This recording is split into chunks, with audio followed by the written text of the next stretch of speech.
In 2023, a group of special operations veterans set out on an unprecedented journey, skydiving into all 7 continents within 7 days.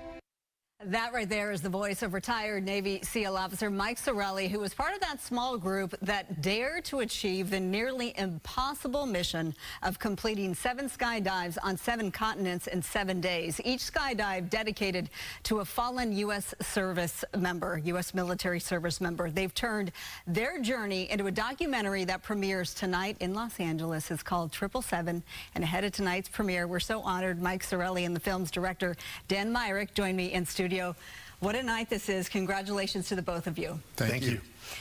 Mike, I'm going to start with you because you joined us last year after you completed this world record-breaking feat of 7 skydives in 7 days and 7 continents. Why was it important to turn this into a documentary?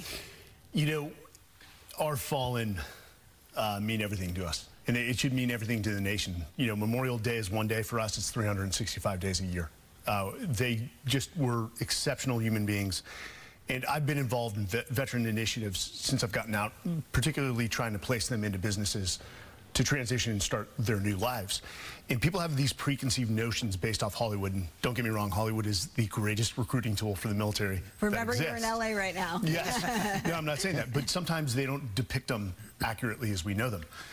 These men I served with and that didn't come back were kind, they were empathetic, they were respectful, highly professional, high in intellectual horsepower and emotional intelligence.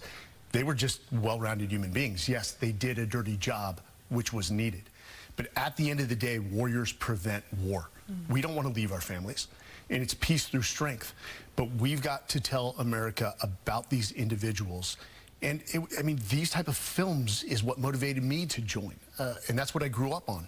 And that, as a young man, that intrinsic question of, do I have the caliber of what those men have that went to Vietnam, Korea, World War II, and also feeling that brotherhood that just doesn't exist outside the military.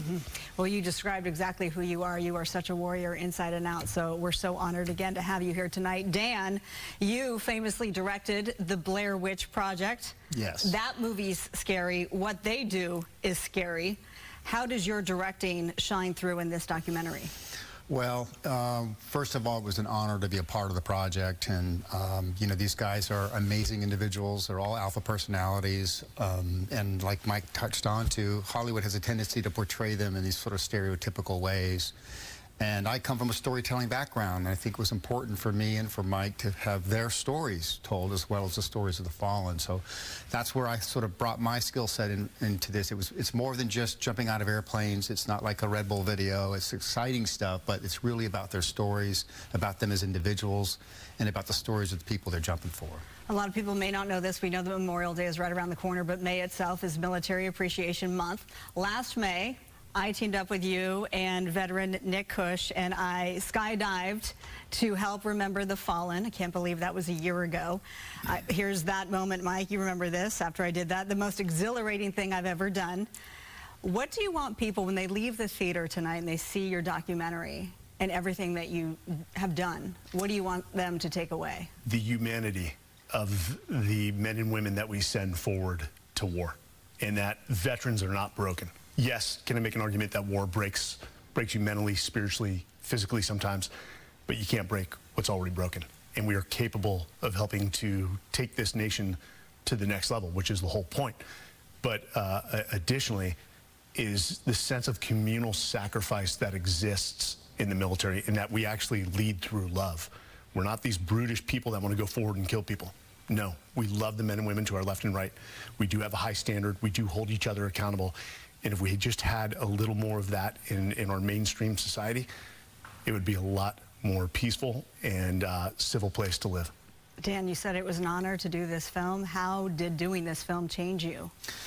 Well, I think it was a firm reminder to me, and I hope the audience, when they see the film, that freedom is not free, that these guys, what they do, they put their toes on the line for us so I can be a filmmaker and I can do the things that I enjoy doing. And it's an apolitical issue. We live in a free society because these guys are protecting us, and that's just, I think, important for us to remind ourselves. Thank you for being a part of it. Thank you for your service. The trailer itself looks so epic. It premieres tonight at the Landmark Theater on Sunset Boulevard. Essentially, this is in Hollywood at 7:30 tonight. Now, some of the proceeds benefit the fallen and their mission of supporting their fallen. For more information, you can find all of that, legacyexpeditions.com, all the information right there. Mike Sorelli and Dan Myrick, thanks so much. Thanks, Thank Mom. you.